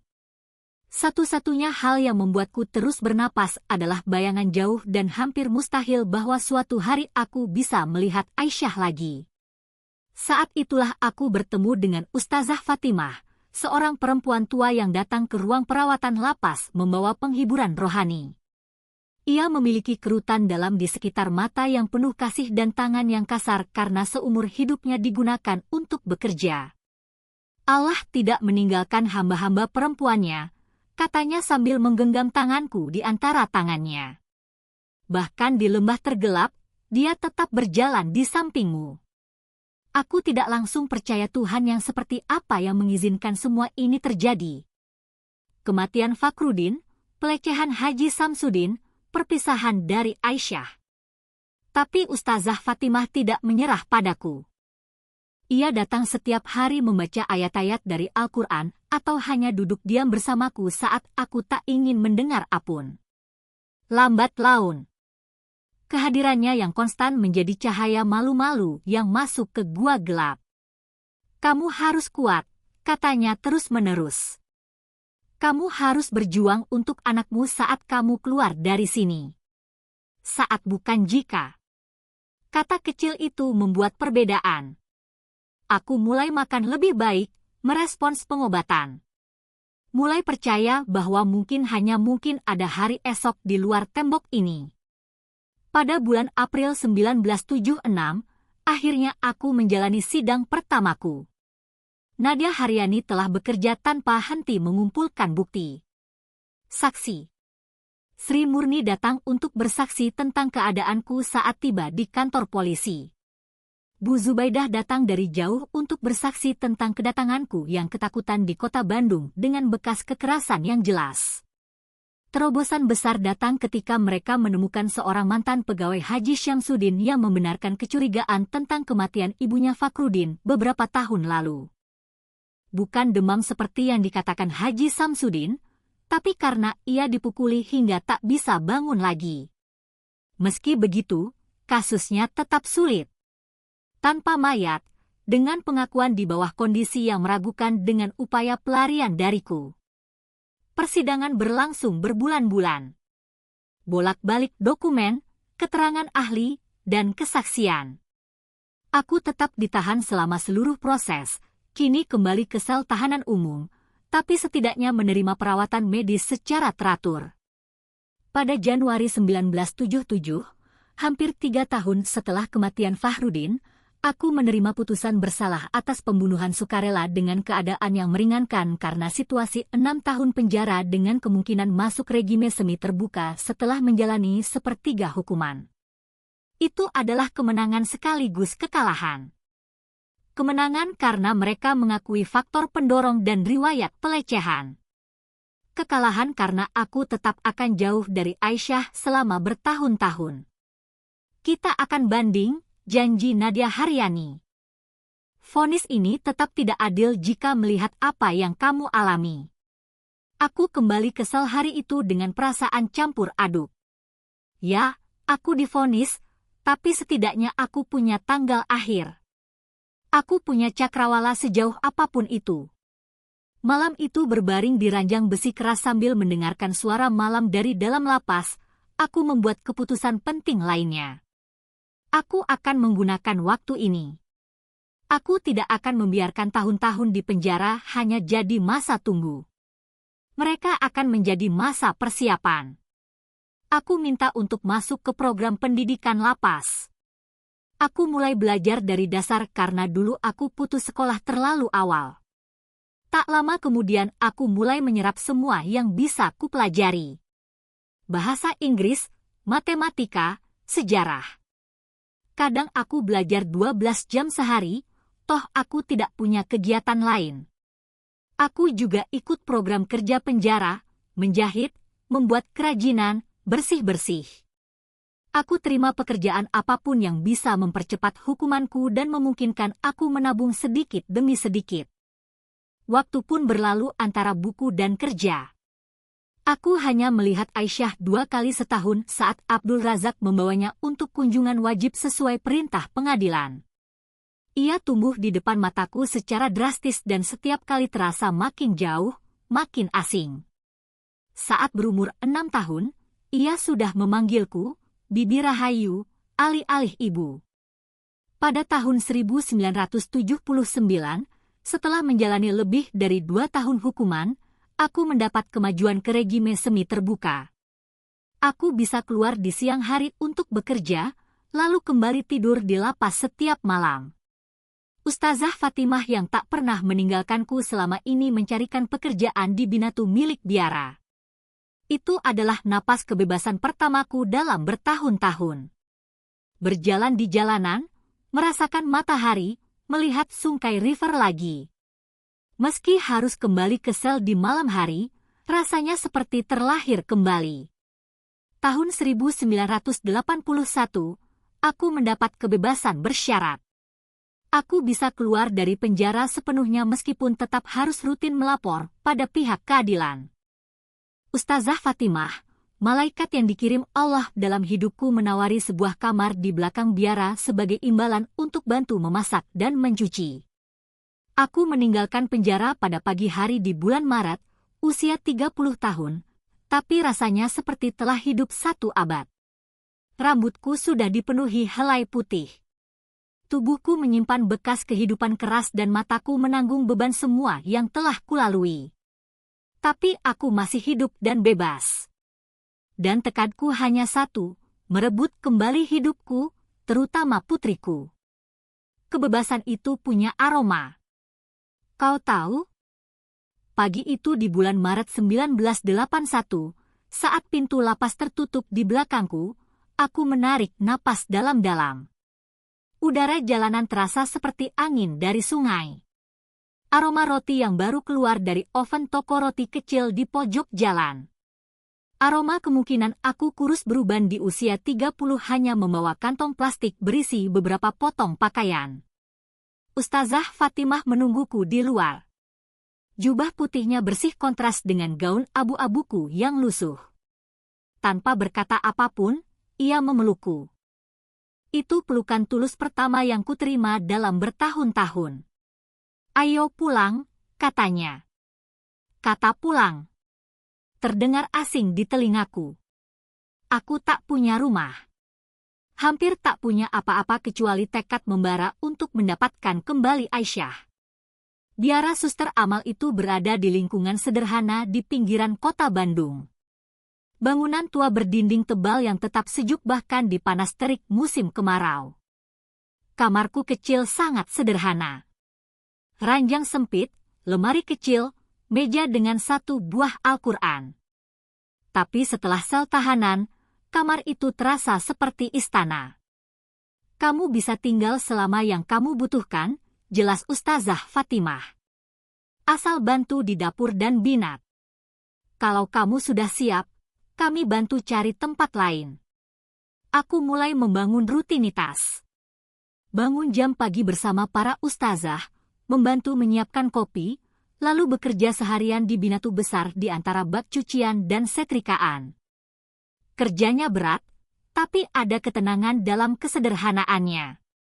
Malam hari aku belajar. Biara punya perpustakaan kecil dan para ustazah mendorongku untuk melanjutkan pendidikan yang pernah kumulai di penjara.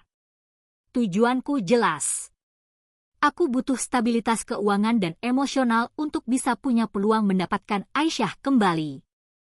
Aku tahu itu tidak akan mudah. Abdul Razak dan istrinya Siti Halimah telah membesarkan putriku selama hampir 7 tahun. Sekarang usianya 11 tahun dan mungkin ia menganggapku orang asing. Mungkin bahkan perempuan jahat yang menyakiti kakeknya seperti yang telah mereka ceritakan padanya. Sebulan setelah bebas, aku menerima kunjungan pertama dari Nadia Haryani, pengacaraku. Rambut afronya terlihat makin mengembang. Senyumnya makin penuh tekad. Aku menemukan cara agar kamu bisa dapat kunjungan rutin, jelasnya sambil membentangkan dokumen di meja dapur biara. Mereka tidak bisa melarang hak seorang ibu. Meski kamu masih dalam masa bebas bersyarat, kita akan ajukan petisi hukum. Butuh 3 bulan pertarungan hukum.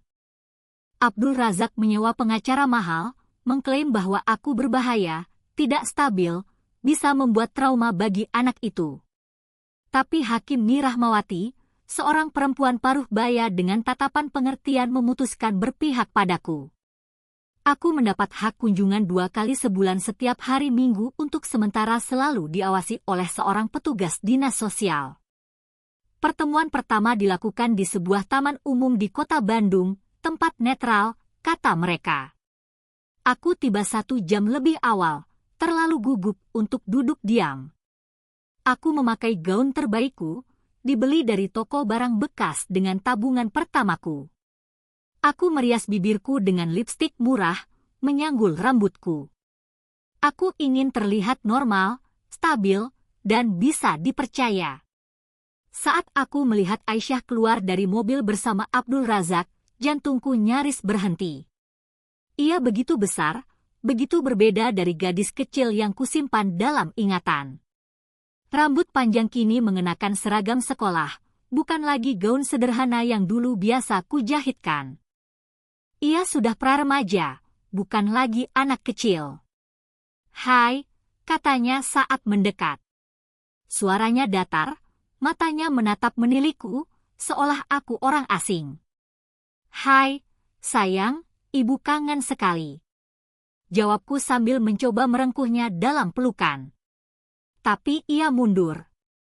Tentu saja ia akan mundur. Baginya, aku hanyalah perempuan asing yang muncul 2 kali setahun untuk kunjungan yang tegang dan canggung. Petugas dinas sosial, perempuan lembut sekitar usia 40-an menyarankan kami pergi makan es krim. Kami duduk di bangku taman. Es krim meleleh di bawah terik matahari. Membicarakan hal-hal sepele, sekolah, teman-teman, boneka koleksinya. Paman Abdul Razak dan Bibi Siti Halimah akan membawaku ke Dufan saat liburan, katanya dengan sorot antusias di matanya. Aku menelan getir. Aku tak akan pernah bisa memberinya hal seperti itu. Bahkan dalam mimpi. Saat waktu kunjungan berakhir, Aisyah sempat ragu sebelum pergi. Sejenak aku kira ia akan memelukku. Tapi ia hanya melambaikan tangan dan berlari kembali ke mobil. Tempat Abdul Razak dan Siti Halimah menunggu. Pasangan rapi, sukses, tampak sempurna untuk membesarkan seorang anak. Berbeda jauh dariku, mantan narapidana yang bekerja di Binatu Biara. Aku menangis sepanjang jalan pulang, tapi aku tak menyerah. Pada pertemuan berikutnya, aku membawa hadiah gelang buatan tangan yang kukerjakan di waktu senggang.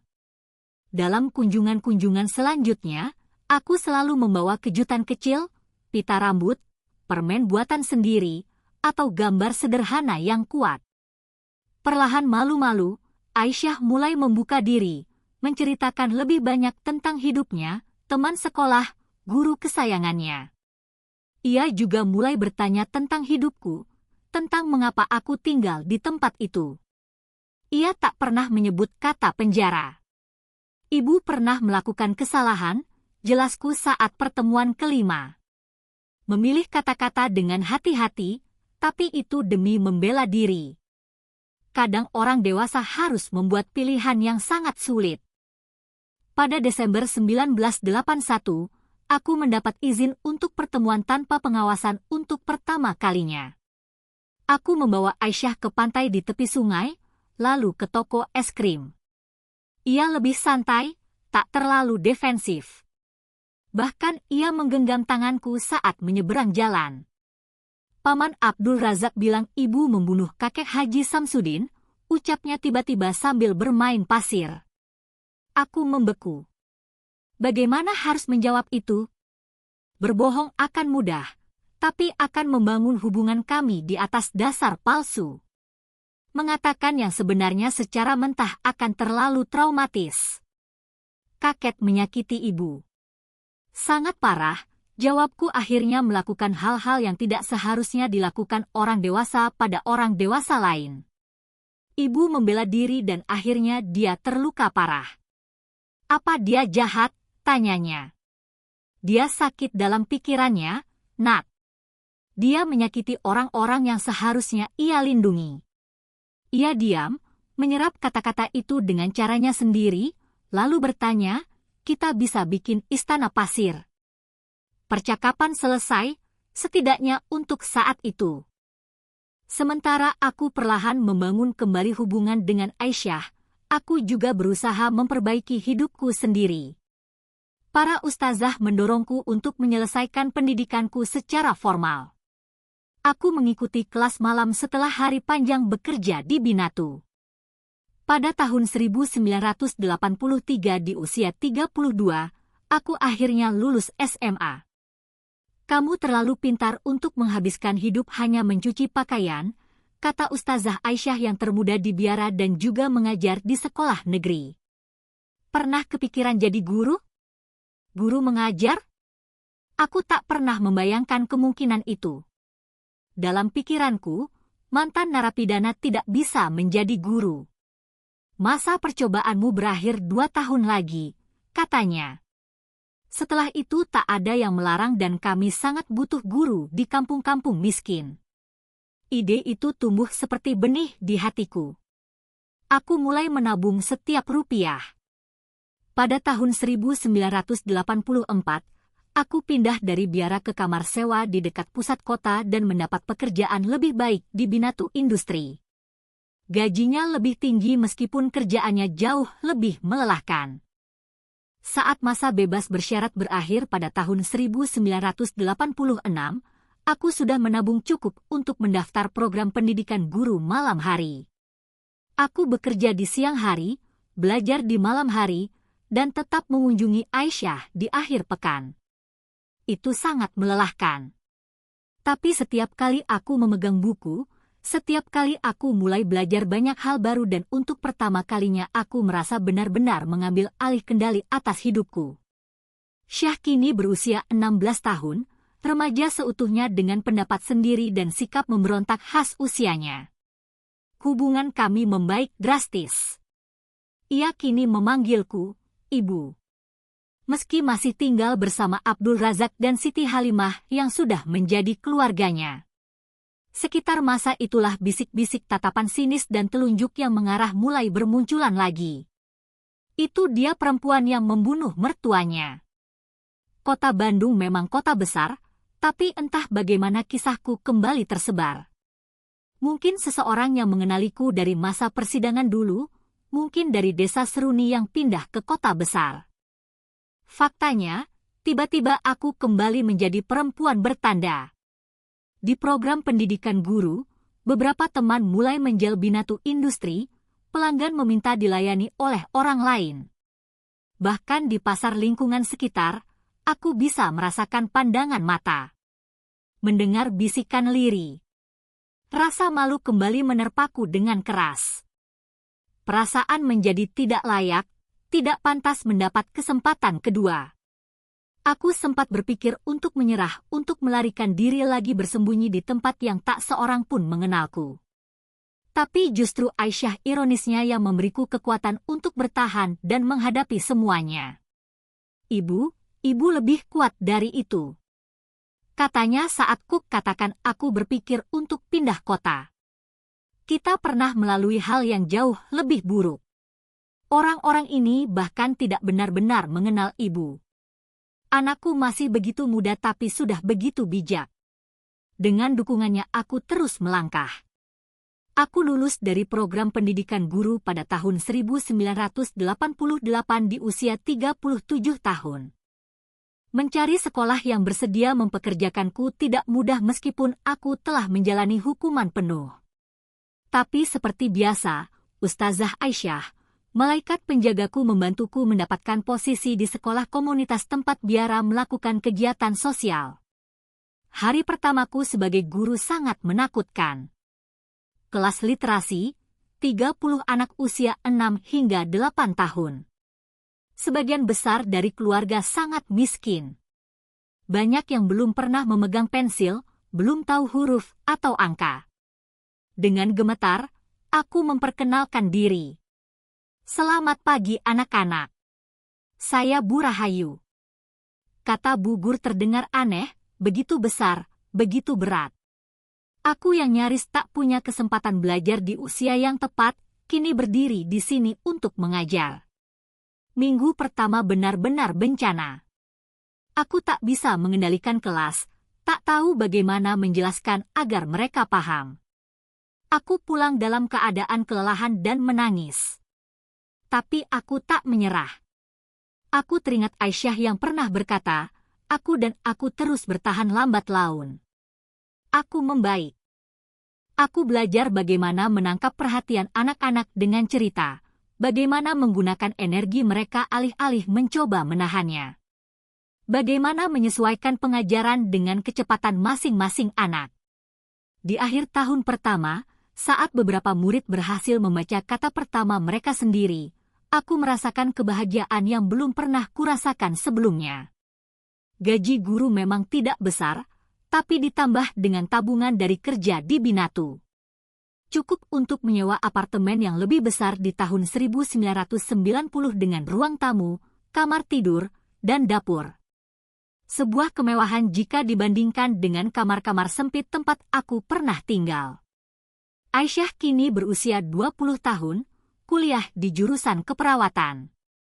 Beasiswa yang ia dapatkan berkat koneksi Abdul Razak yang memang mengenal banyak orang penting.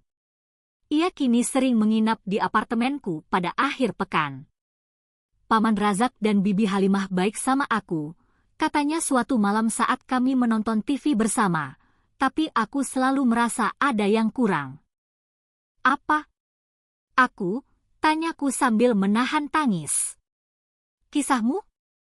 Kekuatanmu? Aku menangis memeluknya. Anakku bukan hanya kembali dalam hidupku, tapi juga mengagumiku. Setelah semua yang kulalui, semua kesalahan yang pernah kuat, anakku melihatku sebagai contoh kekuatan. Tahun 1992, aku menerima kabar yang akan mengubah segalanya lagi. Abdul Razak meninggal karena serangan jantung mendadak. Siti Halimah tanpa anak kandung hancur secara emosional. Aisyah yang sudah dewasa memutuskan tinggal bersamanya sementara untuk menemani masa dukanya. Dia sudah merawatku selama bertahun-tahun, Bu. Sekarang giliranku merawat dia. Kebaikan hati anakku menggetarkan jiwaku. Tak ada dendam, tak ada amarah atas masa lalu, hanya belas kasih yang tulus. Saat itulah dengan Aisyah lebih dekat dan karirku sebagai guru sudah kokoh, aku mulai merasakan kebutuhan mendalam untuk menghadapi hantu yang masih menghantuiku. Haji Samsudin bukan sosok fisiknya. Dia sudah mati terkubur oleh tanganku sendiri, tapi bayangannya masih tinggal. Tapi yang terus menghantuiku bukan hanya Haji Samsudin sebagai sosok fisik, melainkan apa yang ia wakili. Trauma, penghinaan, rasa bersalah, semua beban yang masih kutanggung meski hidupku tampak telah pulih. Tak peduli seberapa keras aku membangun ulang kehidupanku, di dalam diriku aku tetap merasa kotor selamanya bertanda oleh apa yang ia lakukan padaku dan oleh apa yang aku lakukan padanya. Aku memutuskan mencari bantuan. Saat itu, terapi bukanlah hal umum seperti sekarang, apalagi bagi orang-orang dari kalangan sederhana. Tapi lewat sekolah, aku mendapat rujukan ke kelompok dukungan perempuan korban kekerasan. Pada pertemuan-pertemuan awal, aku bahkan tak sanggup bicara. Aku hanya duduk diam, mendengarkan para perempuan lain menceritakan kisah mereka yang menyayat hati dan begitu mirip dengan kisahku sendiri. Suami yang brutal, ayah yang kasar, atasan yang melecehkan, perempuan-perempuan yang seperti aku dibungkam, disalahkan, dan tak dipercaya. Bagi banyak dari kita, keadilan tidak akan pernah datang dari sistem hukum, kata psikolog yang memimpin kelompok itu. Keadilan yang sejati harus datang dari dalam dengan menolak menjadi korban selamanya. Kalimat itu bagai wahyu. Aku masih melihat diriku sebagai korban. Pertama, Fakhrudin, lalu Haji Samsudin, lalu sistem yang menghukumku. Di lubuk hati, aku masih percaya bahwa nilaiku sudah hancur karena mereka, bahwa aku akan selamanya menjadi perempuan yang rusak. Pada tahun 1994 dengan dorongan dari kelompok itu, aku membuat keputusan besar menulis kisah hidupku bukan untuk diterbitkan, bukan untuk dibaca siapapun, hanya sebagai cara untuk mengusir iblis-iblis dalam diriku untuk memberikan suara pada perempuan yang begitu lama dibungkam. Aku membeli buku catatan tebal, sampul keras, dan mulai menuliskan semuanya. Masa kecil di desa Seruni, pernikahan dengan Fakhrudin, pelecehan dari Haji Samsudin, pelarian, penjara, dan kebangkitan kembali. Aku menulis di malam hari setelah kelas. Seringkali aku menangis begitu dalam hingga air mataku membuat tinta pena kabur. Itu proses yang menyakitkan, tapi juga menyembuhkan. Setiap halaman yang kutulis terasa seperti menguras racun dari tubuhku. Aku bisa memilih sendiri bagaimana cerita ini akan dituturkan. Bukan dari versi laki-laki yang menyakitiku, bukan dari versi sistem yang menghukumku, tapi dari suaraku sendiri. 6 bulan kemudian, ketika buku catatan itu selesai kutulis, aku melakukan sesuatu yang simbolis. Aku membawanya ke tepi sungai River saat fajar di bulan Agustus. Sendirian duduk di rerumputan di bawah langit yang masih gelap. Aku membaca setiap halaman dengan suara keras sebagai kesaksian untuk semesta. Lalu aku membakar buku itu, melihat abunya terbang di atas air. Kau tak punya kuasa atas diriku lagi, kataku lantang mengingat Haji Samsudin, Fakhrudin, dan semua yang pernah mencoba mengecilkanku. Aku bebas sekarang. Dan pada saat itu, untuk pertama kalinya dalam puluhan tahun aku sungguh merasa bebas. Sisa tahun 1990-an adalah masa stabilitas dan pertumbuhan. Aku terus mengajar kini dengan pengalaman cukup untuk menangani kelas yang lebih menantang. Aisyah lulus dari keperawatan, bekerja di rumah sakit umum. Pada tahun 1997, ia memberiku hadiah terbesar dalam hidup. Cucuku, Irfan. Aku ingin ibu jadi bagian penting dalam hidupnya, katanya sambil menyerahkan bayi mungil itu ke pelukanku yang gemetar. Supaya dia tumbuh besar mengenal kisahmu dan kekuatanmu. Aku mendekap anak itu dengan penuh taksim. Hidup benar-benar telah berputar penuh. Aku yang dulu begitu lama dipisahkan dari anakku, kini diberi kesempatan menjadi nenek yang hadir sejak hari pertama. Saat Irfan berusia 2 tahun, Aisyah menikah dengan Ridwan. Ayah dari anaknya, dokter penuh dedikasi yang ia temui di rumah sakit. Laki-laki lembut, penuh hormat, persis seperti yang selalu kuimpikan untuk putriku. Tahun 2000, di usia 49, aku mewujudkan mimpi lain. Membeli rumah sendiri, kecil, di lingkungan sederhana, tapi milikku sepenuhnya. Uang mukaku bayar dengan hasil tabungan bertahun-tahun, sisanya lewat program bantuan pemerintah. Hari aku menerima kunci rumah itu, aku berjalan menyusuri setiap ruang kosongnya dengan sukacita yang sulit digambarkan. "Nenek, rumah ini benar-benar punya nenek sendiri?" tanya Irfan. Saat itu berusia 3 tahun sambil berlari menyusuri kamar-kamar kosong di hari pindahan. "Benar-benar, Nak, sekarang tak ada seorang pun yang bisa mengambilnya dari nenek." Tahun 2005 di usia 54 aku pensiun dari sistem pendidikan kota. Tapi aku tak ingin berhenti sepenuhnya. Gagasan hidup tanpa tujuan menakutkanku. Maka aku mulai mengajar baca tulis di rumah untuk orang dewasa. Hanya meminta bayaran savenya. Seringkali hanya ditukar jasa atau makanan. Sekitar masa inilah aku mulai menyadari perubahan besar dalam cara masyarakat memandangku. Aku bukan lagi perempuan yang membunuh mertuanya. Tapi sekarang aku dikenal sebagai Bu Guru Rahayu, perempuan yang membantu semua orang belajar membaca. Orang-orang yang dulu menyeberang jalan agar tak berpapasan denganku kini datang meminta bantuanku, membacakan surat penting, membantu anak-anak mereka belajar, bahkan meminta nasihat hidup. Penebusan yang tak pernah kudapat dari sistem hukum justru diberikan oleh masyarakat perlahan tapi pasti. Tahun 2010, saat Irfan sudah remaja, Aisyah melahirkan putri keduanya, Rafiah yang dinamai menurut namaku. Sebuah kehormatan yang tak pernah kubayangkan. Aku ingin dia tumbuh sekuat neneknya, jelas Aisyah ketika memberitahuku tentang pilihannya. Hubunganku dengan putriku berkembang melampaui apapun yang pernah kubayangkan mungkin terjadi setelah perpisahan panjang kami. Kami tak hanya ibu dan anak, tapi juga sahabat, tempat curhat, penopang satu sama lain. Ia tak pernah menyalahkanku atas perpisahan itu, tak pernah mengungkit pilihanku di masa lalu. Sebaliknya, ia selalu menunjukkan kekaguman atas bagaimana aku menghadapi semua konsekuensi dan membangun hidupku kembali. Ibu mengajariku bahwa kita selalu bisa memulai lagi, tak peduli seberapa gelap jalan yang kita tempuh, katanya suatu hari. Semakin aku menua, aku merasakan dorongan untuk membagikan kisahku di luar lingkaran keluarga. Bukan demi kemasyhuran atau pengakuan, tapi agar perempuan-perempuan lain tahu bahwa mereka tidak sendiri, bahwa jalan keluar selalu ada, bahkan dari jurang paling kelam.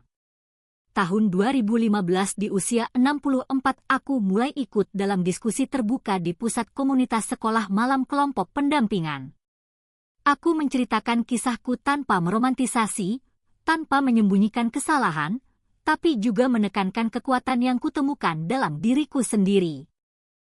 Kalau aku bisa bertahan dan membangun hidup setelah semua ini, kataku di hadapan ruangan penuh perempuan dengan tatapan yang sangat kukenal, kalian juga bisa. Reaksinya beragam. Ada yang menangis, memeluk, berterima kasih. Ada pula yang memandang sinis, penuh curiga. Tapi setiap kali seorang perempuan menghampiriku setelah acara dan berbisik pelan, aku juga mengalami itu dan aku kira aku sendirian. Saat itulah aku tahu membuka kembali lukaku memang layak dilakukan. Tahun 2018, Irfan masuk Fakultas Hukum, ingin menjadi jaksa, khusus menangani kasus kekerasan terhadap perempuan. Karena kisah nenek, katanya, aku ingin perempuan-perempuan lain mendapat keadilan yang nenek dulu tidak dapatkan. Di tahun yang sama, aku menerima undangan mengejutkan menjadi pembicara di Fakultas Hukum Universitas Pajajaran tentang pengalamanku sebagai perempuan dalam sistem peradilan dan penjara di Amerika. Aku yang nyaris tak lulus SMA kini berdiri di depan calon hakim, jaksa dan pengacara masa depan. Gemetar, gugup, tapi penuh tekad. Aku membagikan tak hanya kisah pribadiku, tapi juga kegagalan sistemik yang kulihat. Bagaimana perempuan korban kekerasan seringkali tidak dipercaya? Bagaimana sistem menghukum mereka yang membela diri? Bagaimana penjara menghancurkan alih-alih memulihkan? Keadilan sejati tidak hanya ada di undang-undang tertulis, kataku menutup pidato, tapi dalam kemampuan kita melihat kemanusiaan penuh dari setiap orang yang masuk ke ruang sidang. Responsnya luar biasa. Tepuk tangan berdiri, air mata dari banyak mahasiswa, undangan dari berbagai tempat. Tiba-tiba di usia 67, aku memiliki misi baru menjadi suara bagi mereka yang tak bisa bersuara, terutama perempuan yang dipenjara karena membela diri dari penyerang mereka. Tahun 2020, saat pandemi membuat semua orang terisolasi, Irfan datang dengan ide yang mengubah segalanya lagi. Nenek, kenapa enggak cerita di internet? Sekarang banyak perempuan yang terjebak di rumah bersama pelaku kekerasan. Mereka perlu mendengar ini. Gagasan itu menakutkanmu. Internet. Aku nyaris tak tahu cara menggunakan ponsel dengan benar. Tapi Irfan bersih keras. Ia membelikanku peralatan sederhana, mengajariku dasar-dasarnya. Aisyah membantuku menyusun tema, merancang alur cerita agar mudah diakses. Dan begitu lahirlah kisah nenek-nenek direkam di ruang tamu kecil rumahku dengan Rafiah. Cucuku sering duduk di sampingku sambil bermain saat aku bercerita. Kami mulai pada April 2020 tanpa ekspektasi apapun. Video pertama hanya ditonton 20 orang. Yang kedua hampir 100. Tapi video ketiga saat aku menceritakan tentang pelecehan oleh Haji Samsudin viral dengan cara yang tak pernah kami bayangkan. Lebih dari 100.000 orang menonton dalam seminggu. Ribuan pesan mulai berdatangan dari perempuan-perempuan di seluruh Indonesia. Kisah ibu menyelamatkan hidup saya. Saya menonton videonya dan hari ini saya keluar rumah bersama anak-anak saya. Saya pikir saya sendirian sampai saya menemukan saluran ini. Hari ini tahun 2025 usiaku 74 tahun. Saluranku memiliki lebih dari 500.000 pelanggan. Aku diundang ke acara, wawancara, dokumenter.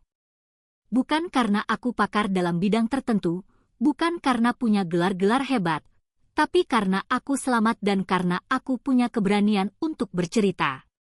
Saat aku mengingat gadis 16 tahun yang bertemu Fakrudin di pasar malam desa, ibu muda yang ketakutan melarikan diri sambil menggendong bayi, narapidana putus asa yang mencoba mengakhiri hidupnya rasanya seperti orang lain. Dan dalam banyak hal memang orang lain.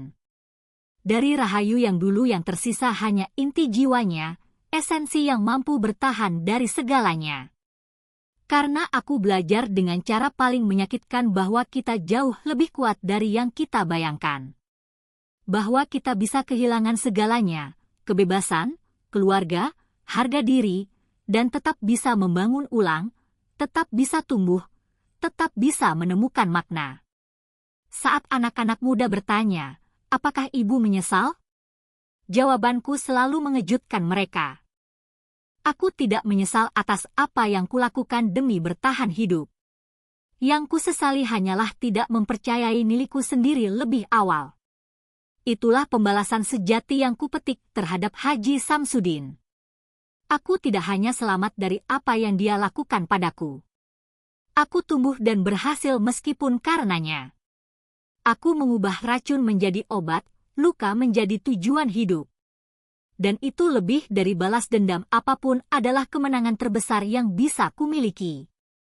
Jika kamu menyukai kisahku, jangan lupa untuk menyukai video ini dan berlangganan saluran kisah nenek-nenek agar tidak ketinggalan kisah-kisah berikutnya dari nenek tua ini. Tulis di kolom komentar dari mana kamu menonton kisah ini. Peluk hangat dari Nenek Rahayu.